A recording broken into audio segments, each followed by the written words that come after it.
The day is running out and we're getting tired. Frankly, carrying him is not the easiest to hike. Wow, we just ran into a freshly fallen tree here. This is why it's no joke to come out into nature. Even just driving out here can be a little scary. We are Susie and Martin, a couple of longtime Seattle residents looking to escape the rain. So we're heading to Northern California for a few weeks and taking our baby Julian on his first long road trip. On the previous episode, we drove from Seattle to California in less than 48 hours. In this episode, we marvel at giant sequoia trees at the Redwood National Park while exploring Fern Canyon, the Big Tree Trail, and more.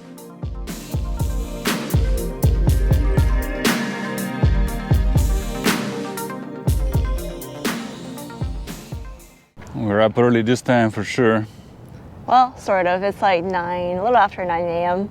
But yeah, we're here at Fern Canyon. Yeah, this was the hike I was most excited to check out. And the road here was so cool.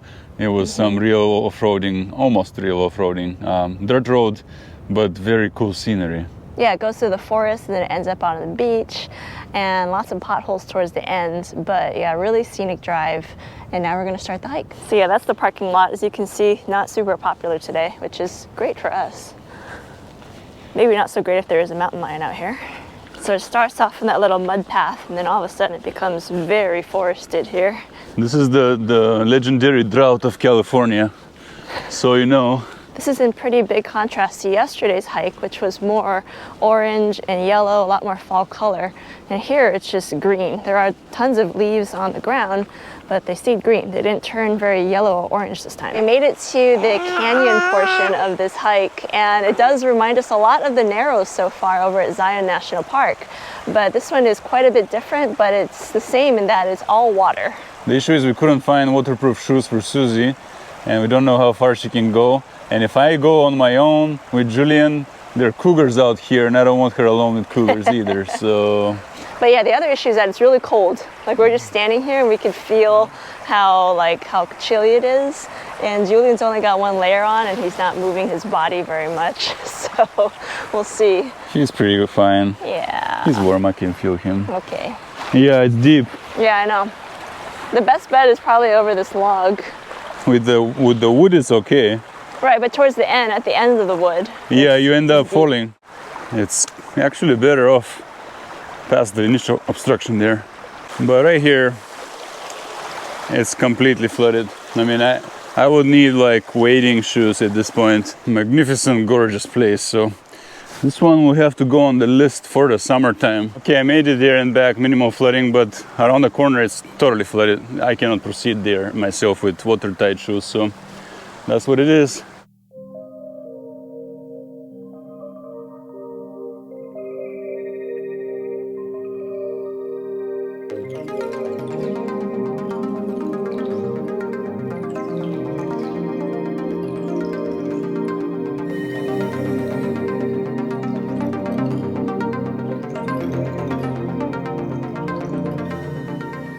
Okay, new development on the road that wasn't here when we came. Serious boulders, obviously very good we weren't here when they fell, but we need to pass somehow. I guess all these rains are causing slides and that's pretty scary. I'm gonna try to clear the path for our car to squeeze by. The question is, can I move this? Okay.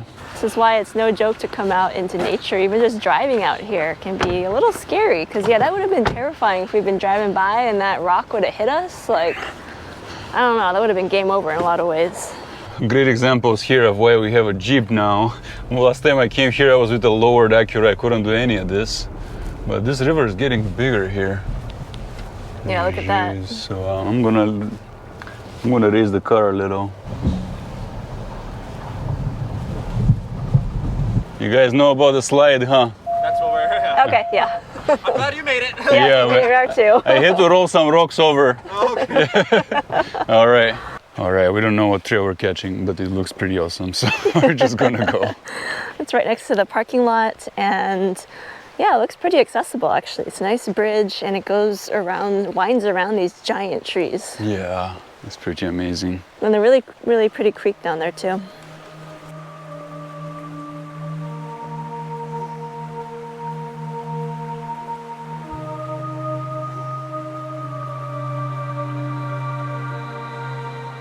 Sequoia trees, also known as Sierra redwoods, are the largest and tallest trees in the world. The largest sequoias are as tall as a 26-story building. These trees can live up to 3,000 years of age, and they only grow naturally in very specific climates.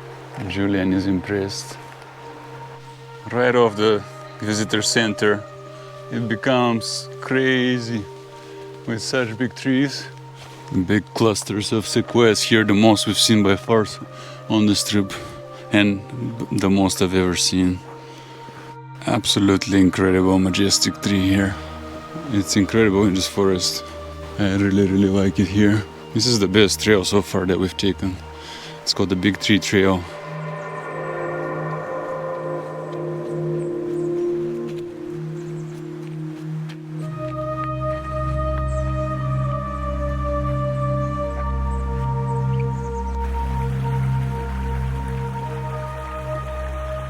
Believe it or not, this is a single tree here.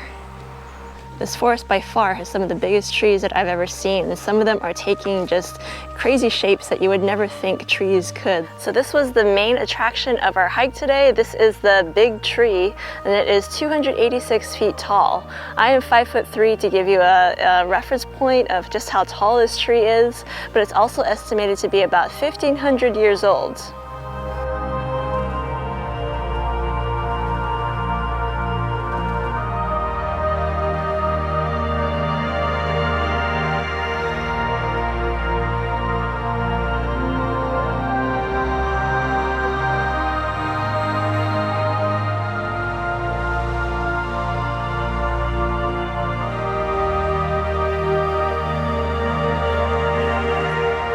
Wow, that was one of the coolest hikes we've ever done. Yeah, that was a really awesome one. We saw some of the biggest trees that I think I've ever seen in my entire life, and it was just gorgeous and also not at all crowded. We were almost the only ones out there on that trail. Yeah, so now we need to go get food very quickly because all three of us are hungry, and then we'll probably wait for the night and watch Jurassic Park. All right, so after our hike, we ended up going to Arcata to get some dinner. We got some nice soup noodles, and then we're now looking for a place to catch sunset. It's a race. It's in 10 minutes. Sunset's actually happening like right now. So we're trying to climb this hill because we think it's going to give us a really nice view. It's okay, real photographers know that the real color happens after the sunset. So we actually drove up this way only to find this chain because it's only for authorized vehicles up here. But we still made it. And wow, look at that. It is so stunning already.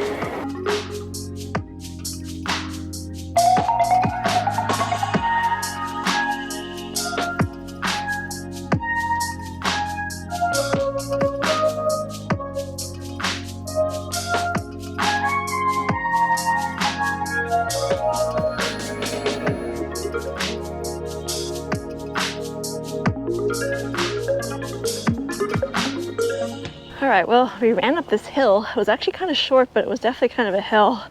And at the end, there's actually not much that we can see up here. The views were actually to be had as you're coming up the hill. So we did get some of those on the way up.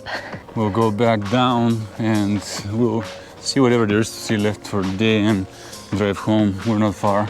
It's gonna be all good. So yes, we'll somewhat leisurely take our time going down, and there are a bunch of viewpoints on the way down, so we can get some views that way. It is a little dark. It's definitely after sunset at this point. Yeah, or it might officially be sunset right now, but official sunset oftentimes is a little bit darker than you would think. Yeah, and the fog is coming in.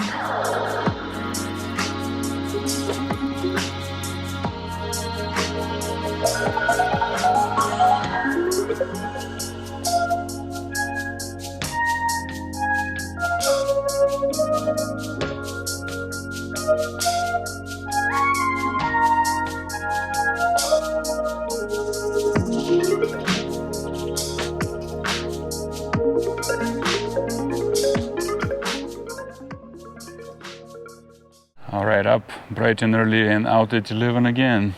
So today there is a forecast for rain all day, except it's now going to start at 3 p.m. So we have the first part of the day to go out and explore. So we're here at Lady Bird Johnson Grove, which is named after Lady Bird Johnson. It was dedicated to her by President Nixon in 1968. Yeah, someone worked hard on this bridge. It looks like redwood. Yeah. Nice wood. It's painted, I think. So this part of the trail is relatively short. It's only about 1.5 miles, but you can actually extend it. You can go almost 3.5 miles, and that would actually take you to where we're staying. Our cabin is at the end of this trail. We came in the easy way by car, because hiking 3.5 miles with a baby carrier uphill is not that easy.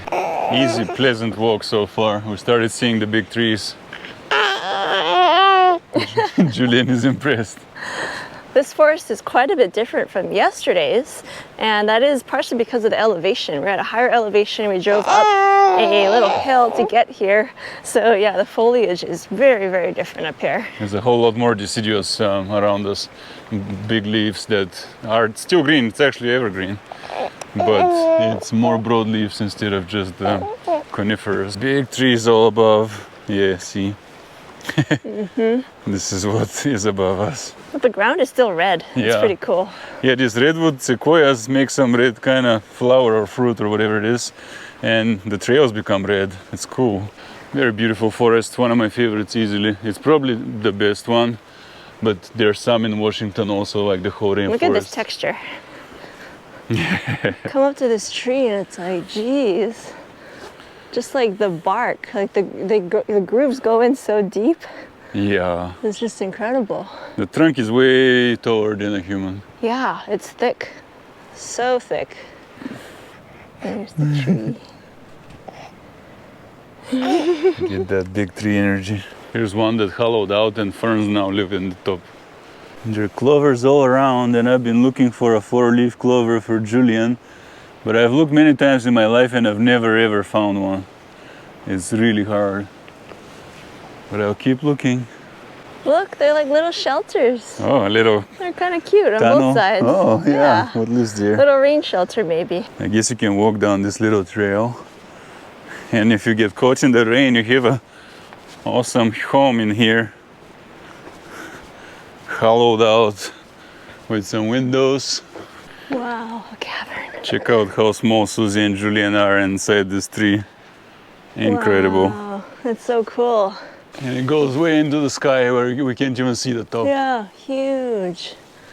There's even a back door. You could totally make this like a little hobbit house. You're entering through the gate of the Elf Kingdom. And it's like they come here to shoot Star Wars and then make it fictional. And the nerds are like wild instead of coming out here and hiking the whole time. Look at this trunk, man. It's taller than you. Wow, And it's so needed. green. Look at it. Wow, there's so much moss on it. But yeah, it's tall. Look, I can't even get to the top of my fingers. Wow. Nice wood though. Yeah, really nice wood. People have already kind of scratched it. Yeah, and the nice wood reminds me of what we read yesterday in the cabin. There was a brochure and it says 2/3 of the currently preserved national and state park area was once clear-cut logged and just wiped out. And that ended in the 90s and they are restoring it, but that comes with challenges. And this whole clear-cut logging is honestly barbaric. They destroy precious environment that so little in the world is left of. For a habitat to form, it takes millions of years for all the little organisms to create the symbiosis and to coexist and find resources in the same area at the same time. That takes so long, and if you clear cut, it will never come back again the way it was. So great effort is being made to do that here, and 1/3 of the forest was saved in its primal form. In the New World here, people stand a chance to preserve the habitats because it was colonized so much more recently than the Old World, where all the habitats were pretty much wiped out. You know, Europe used to have amazing forest, China used to have amazing forest, and much more beyond forest, but they're pretty much gone. And right now you cannot find a trace of what it was like in many parts of the world. And that's why it's so important that in the USA here, we actually make a special effort to preserve this treasure. And just to be clear, we're not hippies, we're not extremists. We just think that it's, you know, kind of a logical way to look at things because we love nature and we want to preserve it as best as we can for us and our children to enjoy. That's right. I don't want to see suburban subsections right here. You know, the whole cookie cutter, cul-de-sac, same, everything same, cheaply made. And that's what these trees were being used for. So it would be a shame, so let's keep it as it is. We saw a bear. We did, but we didn't have the right lens, so we had the GoPro. So here's what we could see. But it was really cute. I think like a little baby bear. No mama bear because we were in the car, luckily. So we just drove by and then it got scared and ran away, but it was really cute. That was a road up there on the hills. We did that, and now we're back where the highest concentration of old growth forest is. So we are right next to the road. You might be able to hear some of the cars going by, but we just parked on the side. There's a bunch of cars around here. And so we're just gonna take this trail, this Brown Creek Trail. Looks like there's, a short, easy walk, and then there's a longer walk. So we're gonna see how far we can get because in a couple of hours or less, we're expecting the rain to start. So we'll see how far we make it.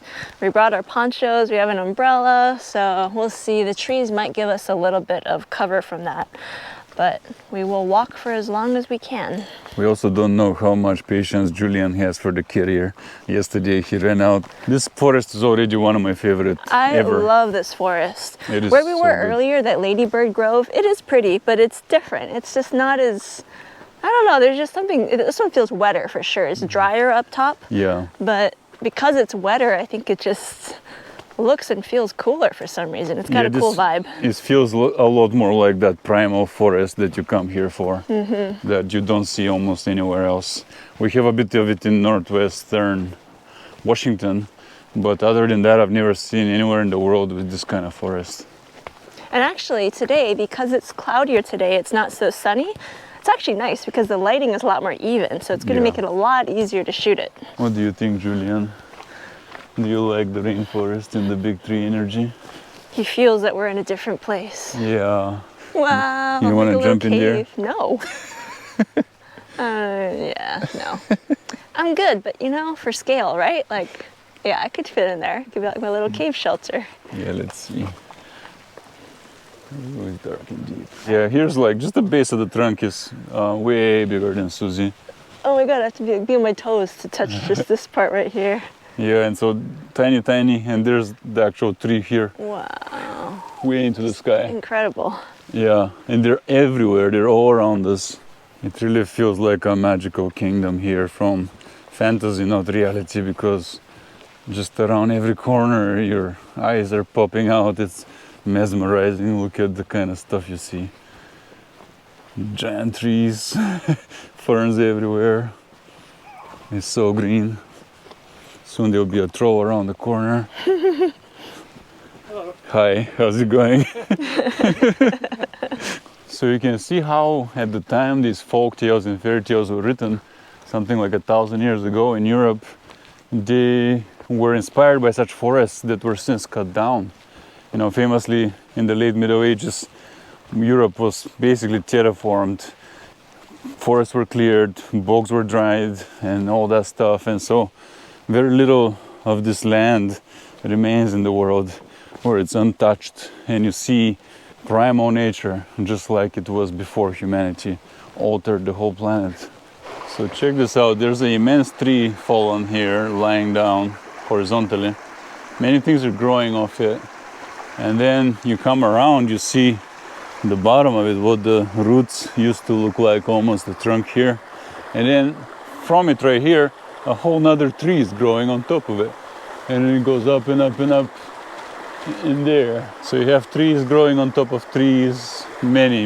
It's just crazy. This whole rainforest phenomenon is pretty rare, but even more rare is the temperate rainforest, which we have here on the US West Coast and in Canada too. Some of it exists, I think, in South America too, near Patagonia, but there's not much of it. Most of rainforest, this tropical rainforest, is very different. So this is very, very special. Wow, we just ran into a freshly fallen tree here. See all the recently broken stuff, foliage, branches, and it's right over the trail. This is fresh. Yeah, wow. It fell just now or days ago, I don't know. Incredible. So yeah, I'm standing on it. Oh my God, you look at how far it goes. That's that how was the far base. Yeah, way down there. The base. Unbelievable. So here somewhere the top broke, fell that way or something. I don't even know. I gotta make my way down from it. And here is a big mess of its branches, so it's quite hard to walk through. I have to be very careful with Julian on me.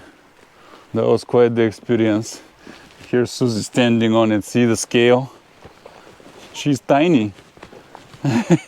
Looks like a bridge to some immense trees over a gorgeous creek. Well, that's actually the bottom of the roots of a fallen tree. And it's immense. It is so big. And it's entirely covered with ferns now. It's become an environment, basically. Wow, there's so many of them. Like that. And I am so small compared to it. I think on some level he knows something pretty special is happening. And there he goes. And I think that on some level it will remain with him for the rest of his life. If so early in life he's being impressed with this kind of place. Since he came out the root system. This one is commemorated. Wow, you gotta go under it. I got a duck walk with a baby. What? I mean, Are we supposed to? We can backtrack. Because I gotta get all in the mud with him. Yeah, that's kind of low. I couldn't do it. Yeah, this Okay. is what we're looking at here. But there's a way out. So this is a loop, so we're fine. Well, there's a lot more hiking to be done here. You can hike for days, but the day is running out and we're getting tired. Frankly, carrying him is not the easiest to hike. Today was epic wind because we got a full day of hiking. We thought it was going to be a rainy day. So this is our third day of hiking, almost full day of hiking again. And we're thinking we're almost exhausting this part of the park, but there are actually more areas that we cannot do with the baby because they're steep. One of them is called Lost Man, the other one is near a creek again, but it's like uphill. And so probably for 5 days you can exhaust this whole part around Auric, but that's not even the whole park because there's a whole other northern part near Klamath and Crescent City. So we're going to do a whole nother vacation there eventually, and it will be fresh anew again. Yeah, the park is just that big where you can chunk it up, and I think you probably should because there was a lot to do down here. So if you only had 5 days for the entire park, maybe without a baby you could make it happen. But definitely with a baby we have had to go a lot slower. So it's a little bit harder to cover as much ground, but I think we still did a pretty good job. On the next episode of California Adventure, The wine tasting has begun. Well, we're in the golden fields of Napa. We drove through a lot of the valley. I don't know how long it is, but the whole thing is planted with grapes. And now that we've seen this is our first Napa experience. And I'll come back to Napa many more times because now I know what they're going for, which is that grand European style, which doesn't really exist very much in the world right now.